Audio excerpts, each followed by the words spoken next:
to finally see that happening. And the additional battery storage make it even better. It'll make it so, on the gloomier day, risk of a cloudy day of our work, or well, Lane's work. And then finally, with grants, I discovered a municipal parks and recreation grant. The governor announced it, I think, the 28th of last month. In looking at it, I think there's an opportunity to use that grant to try to secure funding for some upgrades to Cayuga Creek Park. We've been talking about maybe swapping out different benches in the park, benches with backs, some other enhancements, interpretive signage, making some adjustments to the terrace to make it more usable and safe. And I think this is an opportunity to pursue funding to do that. The one stickler on this is its turnaround time is very quick. We need to have an application in by February 6th. But we're all hands on deck at this point. We've met with Lori, our grant writer, on it, and she feels comfortable or confident that we could make this happen. Mike, Amy, and I are going to meet tomorrow to go through a checklist that we received to discuss the various aspects of the grant that we need to make sure that we're on top of.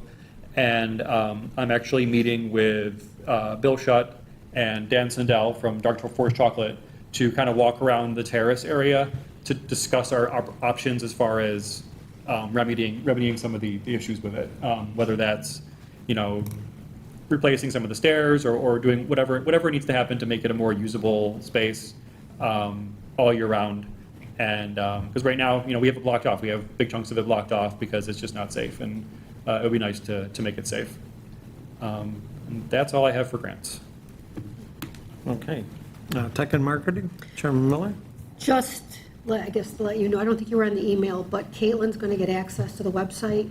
Nicole's going to work on that so she can put on the events and whatnot.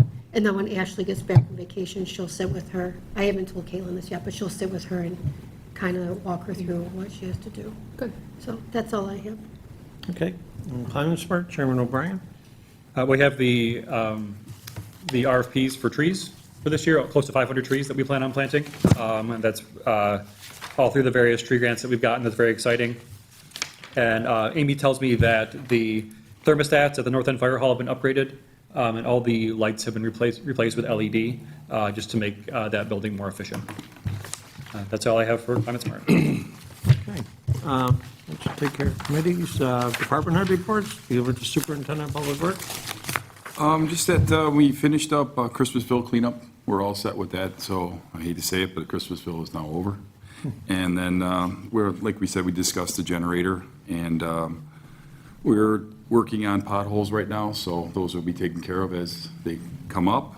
And one of the other things was we had probably 5 or 6 trees down the last few days, so it was good that we're getting trees to compensate for what we lost. Other than that, everything's going pretty well. Okay. Anything for the superintendent? Clerk Treasurer Stegmeyer? Not much, just it's that time of year. We'll be coming up to the budget process again soon. It might seem early, but typically we'll send out requests for department estimates early to mid-February to have them submitted by the end of February. We need a tentative budget by March 20th, so it'll be coming quickly. Yeah, anything for, Chief? Anything for Mike? Code enforcement? Well, good evening and Happy New Year to everybody.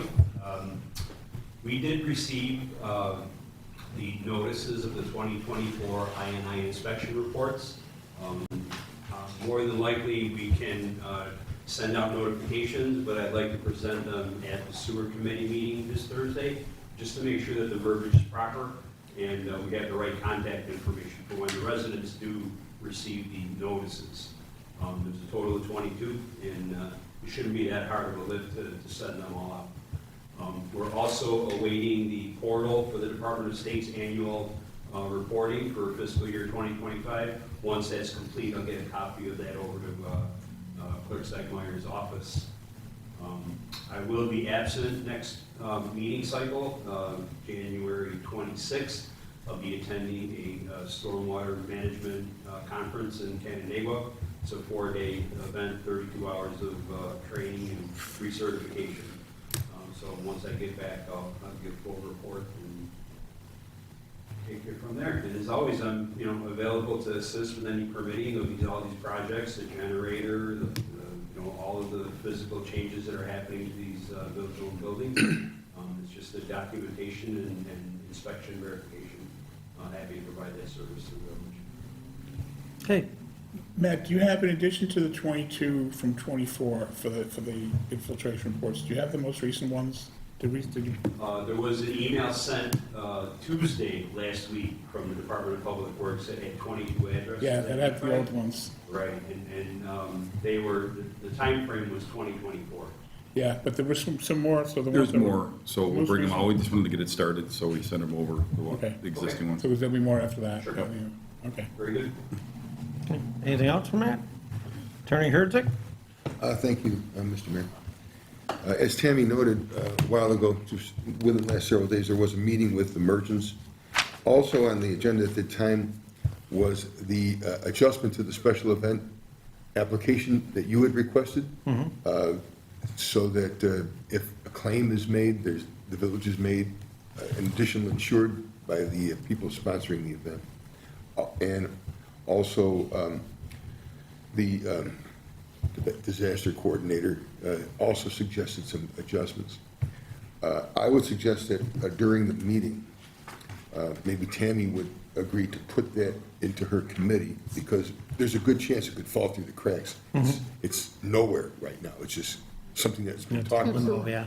So if that is put in her committee, then it'll be there so that it doesn't get lost in time. And with that, I have nothing further. Okay, anything for the attorney? Tonight during our meeting, one of our employees, John Burke, and you may have heard of this, may not, but on December 29th, John Burke was out plowing snow on his regular route, and he noticed a suspicious person running in the area of Broadway and Holland, and he had the presence of mind of notifying the police department. Chief Gummo notified me because this resulted in an arrest from a burglary that would have probably not happened had John not done that. And I had asked John to come in because we're going to present him with a commendation tonight for taking that initiative. I mean, he could have just as easily said, no, I don't know what's going on with that, but he had the presence of mind. And in my time on this village board, this is the second Public Works Department employee who was involved in apprehending a burglary suspect. Several years ago, one of our employees stopped in the DPW on a Saturday, and someone had broken in the building and was still in there. And it was John Seatlig who tackled him and called the police, and they made an arrest. And I think it says a lot for the caliber of people that we hire.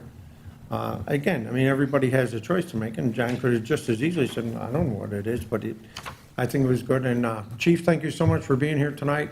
I did notify John and asked him and his family to be here, because I think it's pretty important that people are recognized for their actions when they do something like that. And I appreciate your attendance tonight. Glad to be here. And other than that, we've got some time. We've got about a half an hour. My car's double parked, I'm gonna have to move it, the parking lot's packed back. There's some training session going on. I think there's, the fire company has some training or something going on There's no tonight. place to park. Reminds me of the day when the